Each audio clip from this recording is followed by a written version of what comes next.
Hugonote era el nombre con el que se referían a cualquiera de los protestantes en Francia en los siglos XVI y XVII, muchos de los cuales sufrieron una severa persecución por su fe. Pero, ¿cómo nacieron y por qué son uno de los grupos protestantes más perseguidos de la historia? Bienvenidos a este resumen de la historia de los hugonotes.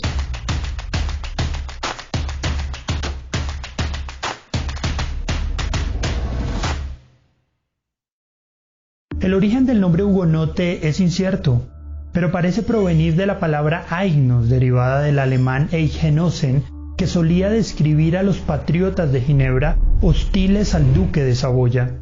También puede haber sido influenciado por el apellido Hughes, que hacía referencia a un líder del movimiento de Ginebra llamada Besançon Hughes.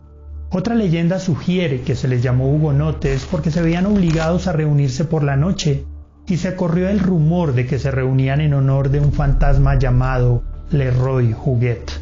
Ahora, ¿cómo nació este movimiento protestante? Después de 1517, el movimiento de reforma se extendió rápidamente en Francia. Sin embargo, al igual que en otros territorios, los protestantes franceses pronto sufrieron persecución y el primer mártir francés, Jean Vallière, murió en la hoguera en París en 1523.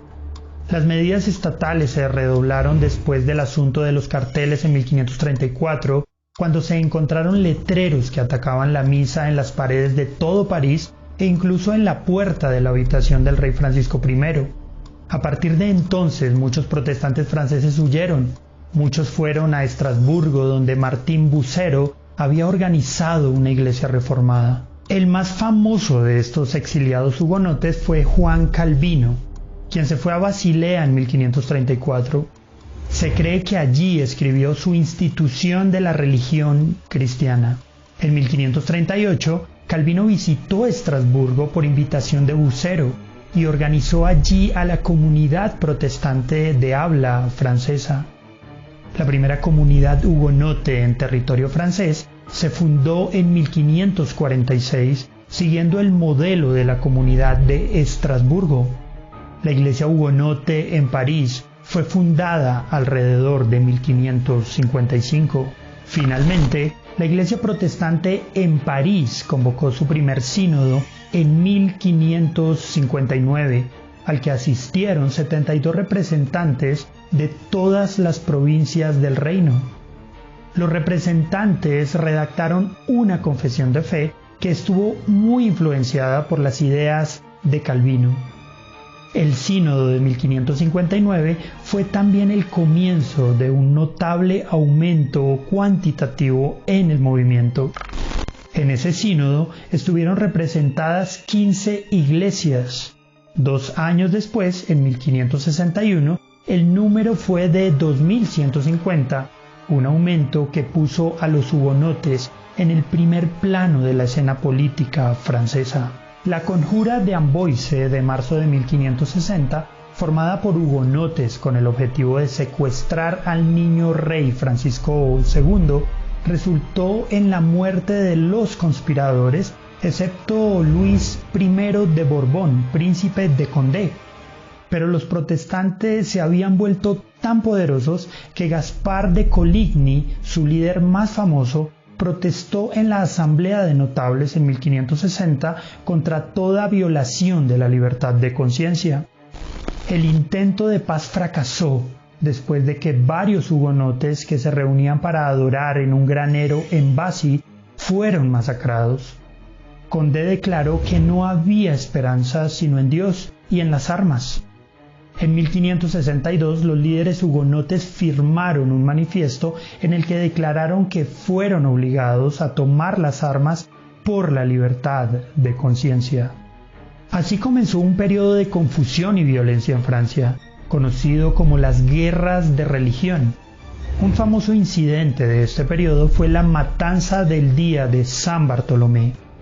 En la noche del 24 al 25 de agosto de 1572, después de una reunión en la que estuvieron presentes la reina madre Catalina de Médicis, su hijo el rey Carlos IX, el duque de Anjou y los Guisa, ocurrió una masacre en la que Coligny y casi todos los hugonotes líderes en París fueron asesinados. La masacre de París se repitió en toda Francia y los protestantes fueron asesinados por miles. Los sobrevivientes resolvieron una resistencia desesperada y en 1573 se formó un partido político hugonote. Los hugonotes al principio esperaban que la corona de Francia pasara a un hugonote. Cuando esto se hizo obviamente imposible, empezaron a luchar por la plena libertad religiosa y civil. Y es que los hugonotes ya eran muy numerosos. Se estima que antes de la matanza del día de San Bartolomé ya representaban el 10% de la población de Francia. La guerra se reanudó y continuó durante todo el reinado de Enrique III, que sucedió a Carlos IX en 1574. Enrique alentó la formación de la Liga Santa contra los hugonotes y después del asesinato de Enrique III en 1589, su sucesor, el heredero hugonote Enrique IV, solo pudo pacificar el reino abandonando el protestantismo, aceptando el catolicismo y privando a la Liga Santa del argumento de que no debería asumir el trono por ser protestante. Bajo el reinado de Enrique IV, los hugonotes por fin obtuvieron libertad religiosa y política a través de la promulgación del Edicto de Nantes de 1598.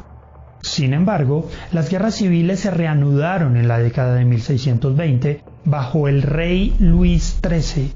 Finalmente, los hugonotes fueron derrotados y la paz de Alès se firmó en 1629, mediante la cual se permitió a los hugonotes conservar su libertad de conciencia, pero perdieron todo su poder militar. Sus derechos restantes bajo el Edicto de Nantes fueron confirmados por una declaración real de 1643 en nombre del rey Luis XIV. Pero el clero católico francés no podía aceptar a los hugonotes y trabajó para privarlos de sus derechos. El acoso general y la conversión forzada de miles de protestantes fueron desenfrenados durante este periodo. Finalmente, la presión política en contra de los hugonotes explotó en 1685, cuando Luis XIV revocó oficialmente el Edicto de Nantes. Esta decisión política provocó uno de los éxodos más grandes y desacertados de la historia de Francia. Los hugonotes buscaron refugio principalmente en países protestantes que les permitieran vivir su fe en libertad. La mayoría emigró a Suiza, Países Bajos y Gran Bretaña. También hubo una fuerte migración hacia Prusia y Escandinavia. A partir de ahí, también emigraron hacia las colonias como Sudáfrica y Norteamérica. El éxodo de hugonotes de Francia creó una gran fuga de cerebros, ya que muchos de ellos habían ocupado lugares importantes en la sociedad. Los hugonotes forjaron la industria, la intelectualidad y la política en los países a los que emigraron. En la primera parte del siglo XVIII, los hugonotes habían sido aparentemente suprimidos en su país. En 1715, Luis XIV anunció que había terminado todo ejercicio de la religión protestante en Francia. Ese mismo año, sin embargo, una asamblea celebró una conferencia en Nimes dedicada a restaurar a la iglesia protestante. Aunque muy reducido en número, el protestantismo seguía estando presente en Francia. La persecución de los hugonotes se revivió de 1745 a 1754, pero la opinión pública francesa comenzó a volverse en contra de las persecuciones. A pesar de la feroz oposición del clero católico romano, un edicto de 1787 restauró en parte los derechos civiles de los hugonotes. En 1789, con el surgimiento de la Revolución Francesa, la Asamblea Nacional afirmó la libertad de religión y otorgó a los protestantes la admisión a todos los cargos y profesiones. Desde entonces, el protestantismo en Francia ha estado presente con cierta libertad, pero su número es muy reducido. Hoy, los protestantes en Francia son más de 1 millón, alrededor del 2% de la población del país, mucho menos que el porcentaje de protestantes antes de la masacre del día de San Bartolomé. Francia ha dado grandes hombres y mujeres que le han hecho importantes aportes al protestantismo, empezando por Pedro Baldo, un comerciante de Lyon que fundó un grupo preprotestante, los valdenses.